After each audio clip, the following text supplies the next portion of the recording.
मित्रांनो, स्वराज्य रक्षक चॅनलवर तुमच्या सगळ्यांचं मनापासून स्वागत आहे। आज आपण एका अशा अद्भुत, अलौकिक आणि विहंगम मंदिराची सफर करणार आहोत, ज्याची भव्यता आणि त्यामागचे विज्ञान पाहून तुमचे डोळे दिपून जातील। भारतीय संस्कृती, अध्यात्म आणि वास्तुकलेचा एक अजोड आणि दैदिप्यमान नजराणा म्हणजे कर्नाटकची राजधानी बेंगळुरूमध्ये वसलेले शृंगगिरी षण्मुख मंदिर। हे मंदिर म्हणजे केवळ एक प्रार्थना स्थळ नाही, तर आधुनिक स्थापत्यशास्त्र आणि प्राचीन भारतीय खगोलशास्त्राचा एक असा जिवंत चमत्कार आहे, ज्याची कीर्ती आज देश-विदेशात पसरत आहे। इतिहास आणि संस्कृतीचा अभिमान बाळगणाऱ्या आपल्या प्रत्येक मराठी माणसाला या मंदिराची माहिती असायलाच हवी। हे भव्य आणि नयनरम्य मंदिर प्रामुख्याने भगवान षण्मुख म्हणजे शिव-पार्वतीचे ज्येष्ठ पुत्र स्वामी कार्तिकेय, ज्यांना दाक्षिणात्य संस्कृतीत भगवान मुरुगन म्हणून अत्यंत श्रद्धेने पूजले जाते, त्यांना समर्पित आहे।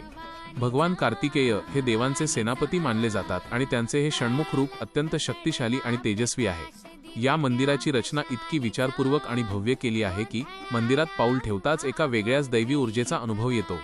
या संपूर्ण मंदिराचे सर्वात मुख्य आकर्षण म्हणजे मंदिराचा गोपुरम म्हणजेच मुख्य प्रवेशद्वार।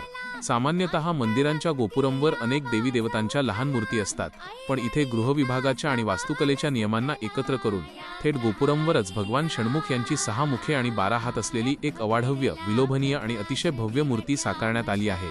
जमिनीपासून तब्बल अनेक फूट उंचीवर असलेली ही मूर्ती दूरवरूनच इतकी स्पष्ट आणि प्रभावी दिसते की पाहणारा माणूस क्षणभर स्तब्ध होतो। भगवान मुरुगन यांच्या या 6 मुखांचे आणि 12 हातांचे आध्यात्मिक महत्त्व खूप मोठे आहे, जे मानवाच्या 5 ज्ञानेंद्रियांवर आणि मनावर नियंत्रण ठेवण्याची प्रेरणा देतात। या मंदिराचा दुसरा आणि जगाला थक्क करणारा सर्वात मोठा चमत्कार म्हणजे इथले सूर्यकिरणांचे गणित। आपल्या प्राचीन भारतीय मंदिरांमध्ये विज्ञानाचा कसा अचूक वापर केला जायचा याचे हे जिवंत उदाहरण आहे।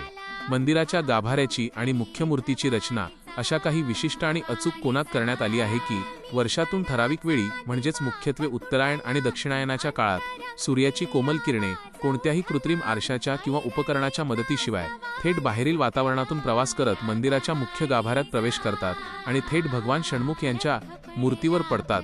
जेव्हा हा नैसर्गिक सूर्य अभिषेक होतो, तेव्हा संपूर्ण गाभारा एका सोनेरी प्रकाशाने उजळून निघतो।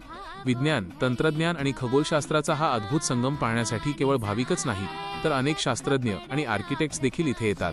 जेव्हा सूर्याची पहिली किरणे देवाच्या तेजस्वी मूर्तीला स्पर्श करतात, तेव्हा तो नजारा खरंच डोळ्यांचे पारणे फेडणारा आणि अंगावर काटा आणणारा असतो।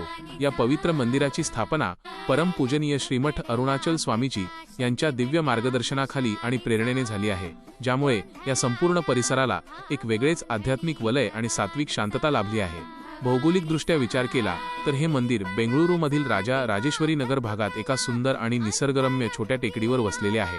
बेंगळुरू हे शहर तिथल्या धावपळीसाठी, IT कंपन्यांसाठी आणि ट्रॅफिकसाठी ओळखले जाते, पण या शहराच्या गजबजलेल्या गर्दीतून आणि गडबडीतून जेव्हा तुम्ही या टेकडीवर चढून मंदिराच्या परिसरात पोहोचता, तेव्हा तिथली शांतता तुमचे सगळे मानसिक दडपण दूर करते।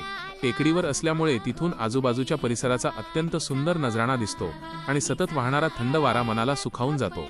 मंदिराच्या आवारात असलेली स्वच्छता, शिस्त आणि तिथले पवित्र वातावरण मनामध्ये सकारात्मक ऊर्जा भरून काढते। रात्रीच्या वेळी तर या मंदिराचे सौंदर्य अजूनच खुलून दिसते, कारण जेव्हा संपूर्ण मंदिरावर आणि भगवान षण्मुख यांच्या भव्य मूर्तीवर रंगीबेरंगी विद्युत रोषणाई केली जाते, तेव्हा हे मंदिर एखाद्या नभातून अवतरलेल्या हिऱ्यासारखे चमकताना दिसते। म्हणूनच इथे केवळ धार्मिक भावना घेऊनच लोक येत नाहीत, तर भारतीय संस्कृतीची ताकद आणि अद्वितीय कलाकुसर डोळ्यांत साठवण्यासाठी पर्यटकांची देखील इथे बारमाही गर्दी असते। तर मित्रांनो, जर तुम्ही कधी पर्यटनासाठी, कामानिमित्त किंवा शिक्षणासाठी बेंगळुरूला गेलात किंवा कर्नाटक दौऱ्यावर असाल, तर आपल्या गौरवशाली संस्कृतीचा आणि आधुनिक इंजिनिअरिंगचा हा अप्रतिम नमुना पाहण्यासाठी शृंगगिरी षण्मुख मंदिराला नक्की भेट द्या। तिथली ऊर्जा स्वतः अनुभवल्याशिवाय तुम्हाला त्याची प्रचिती येणार नाही। तुम्हाला हा आजचा व्हिडिओ कसा वाटला आणि ही माहिती कशी वाटली हे आम्हाला खाली कमेंट बॉक्समध्ये लिहून नक्की कळवा। व्हिडिओ जर मनापासून आवडला असेल तर व्हिडिओला लाईक करायला विसरू नका आणि आपल्या इतर मराठी बांधवांपर्यंत ही माहिती पोहोचवण्यासाठी हा व्हिडिओ जास्तीत जास्त शेअर करा। आणि हो, आपल्या लाडक्या चॅनलला अजून सबस्क्राईब केले नसेल तर लगेच सबस्क्राईब करून बेल आयकॉन नक्की दाबा। पुन्हा भेटू अशाच एका नवीन, ऐतिहासिक, रोमांचक आणि माहितीपूर्ण व्हिडिओमध्ये। तोपर्यंत पाहत रहा आणि जोडलेले रहा। स्वराज्य रक्षक, जय जिजाऊ, जय शिवराय।